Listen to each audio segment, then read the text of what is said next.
Chào mừng các bạn đã quay lại channel của mình. Hôm nay mình sẽ cho Minecraft PE sinh tồn và 1.4.0. Và các bạn có đặt câu hỏi gì thì cứ đặt câu hỏi ở YouTube. Mình sẽ nhận tất cả các câu hỏi. Chỉ có 3 người may mắn thôi nha.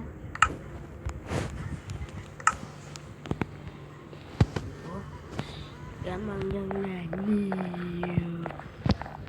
Và rất yêu đơn này. Mình chỉ cần kiếm một miếng đất để chọn nhà. Nhà nào ta? Nhà này thì Quất Ngựa Khúc, nhà đó thì Quất Ngựa Khúc. Đại nhà này đi. Ê, có rương kìa. Wow, sướng rồi, sướng rồi.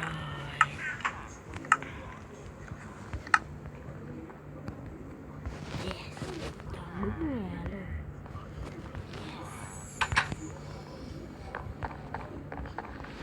Kéo tẻo nè, táo cúp nè, rìu.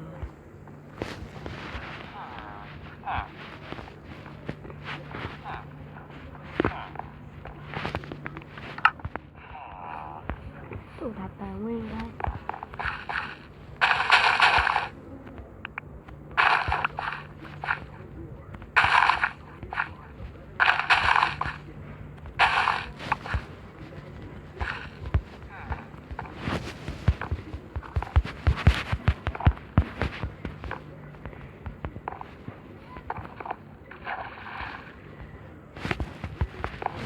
Sướng quá trời sướng. Lúa mì nữa trời. Đâu quá. Cứ im ra đi. Tao làm gì đâu.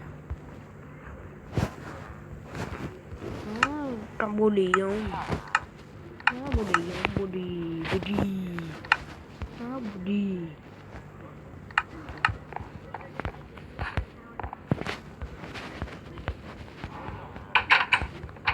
Mẹ.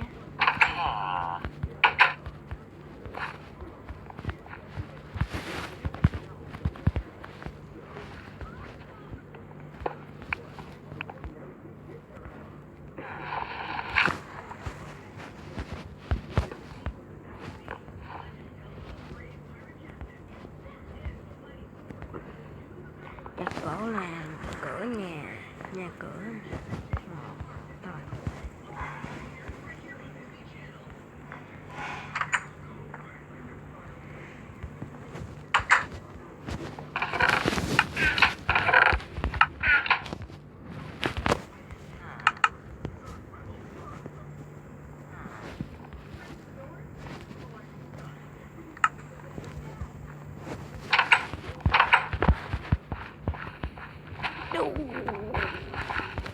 No. Hay lắm rồi nha. Chị biết chưa? Nhưng là đỡ phót. Gồm từ vấn đề của anh. Còn mày làm gì mà làm? Các bạn thấy không? Bọn cái đẹp gian xảo quá trời.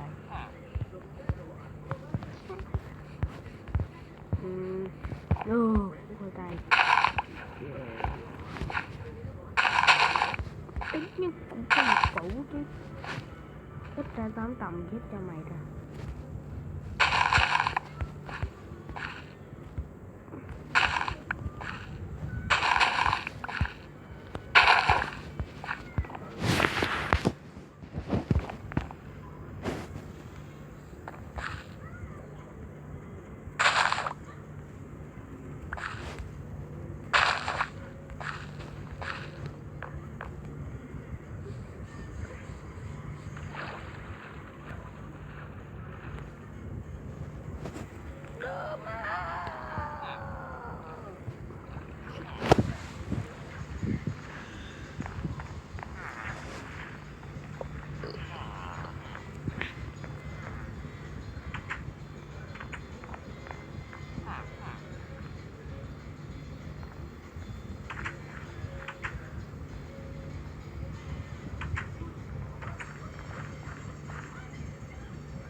Nhà này là nhà bỏ hoang nên người ta mới chặt vậy đó, nên là mình có cúp.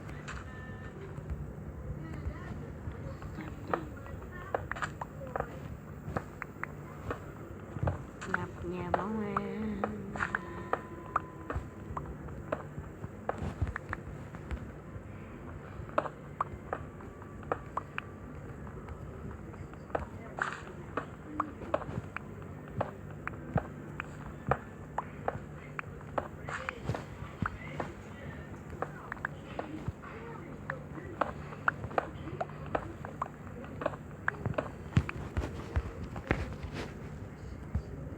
Có lẽ mình cần trang trí thêm cho nhà mình.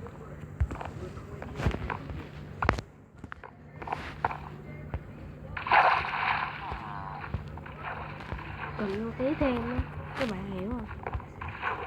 Bạn hiểu mình thôi. Cái gì đây? Cái gì đó? Màu đặc xạo.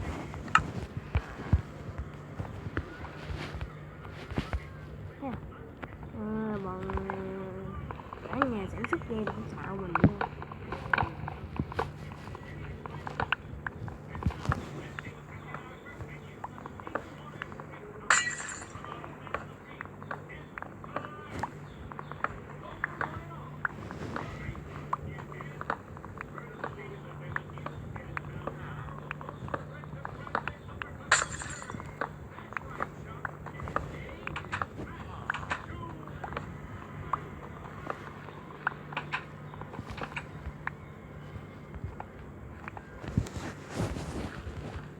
Đi tìm nó cù khoai tây.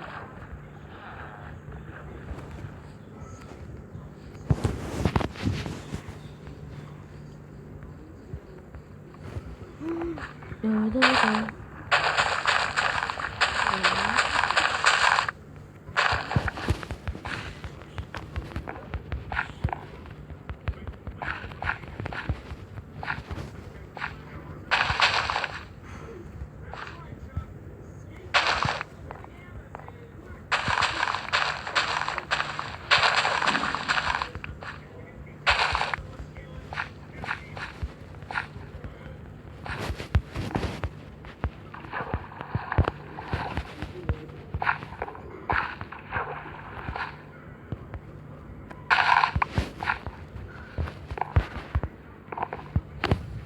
What the?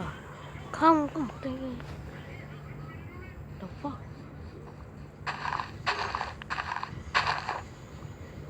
Không có một con giống đất giống cứt gì trong đây. Sao không có được? Không có con cù. Ô chi, con gà, con cù, con gà. Sử sổng sư.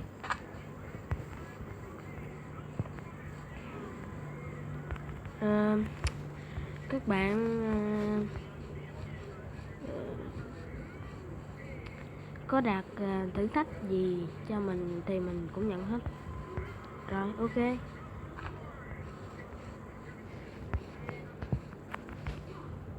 Với lại đây là tập đầu tiên nên các bạn đừng có giận channel mình nhé. Channel của mình chỉ là một phần nhỏ thôi, do ý tưởng mình tạo ra nên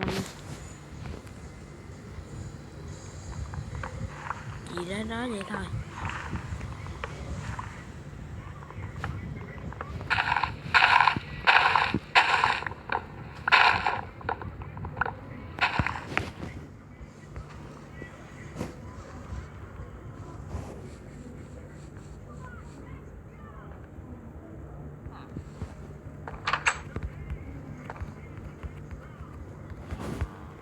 Chế tạo 1, 2, 3 cái lò nung.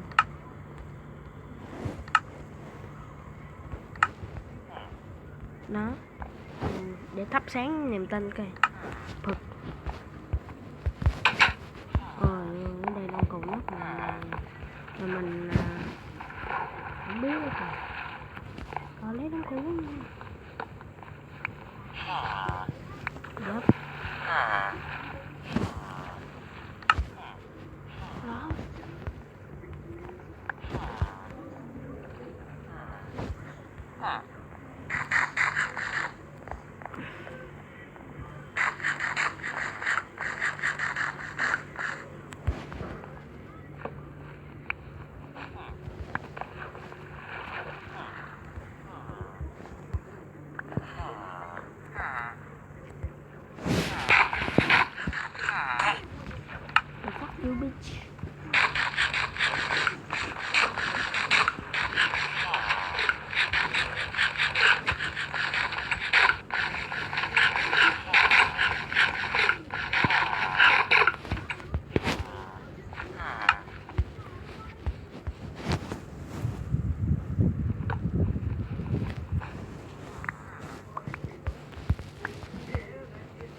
con gì ở đây hả? Con kia.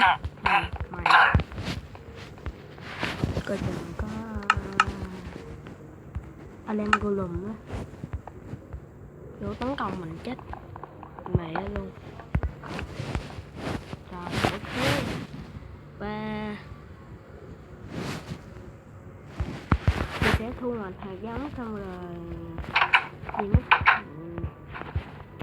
Chạy đi, mình làm gì chạy mình thôi. Không có phát tán niềm tin nữa con mày.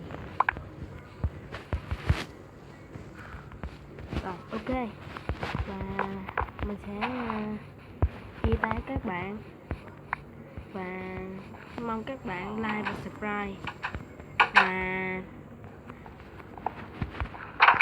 nhớ đón xem tập tiếp theo nhé. Tạm biệt.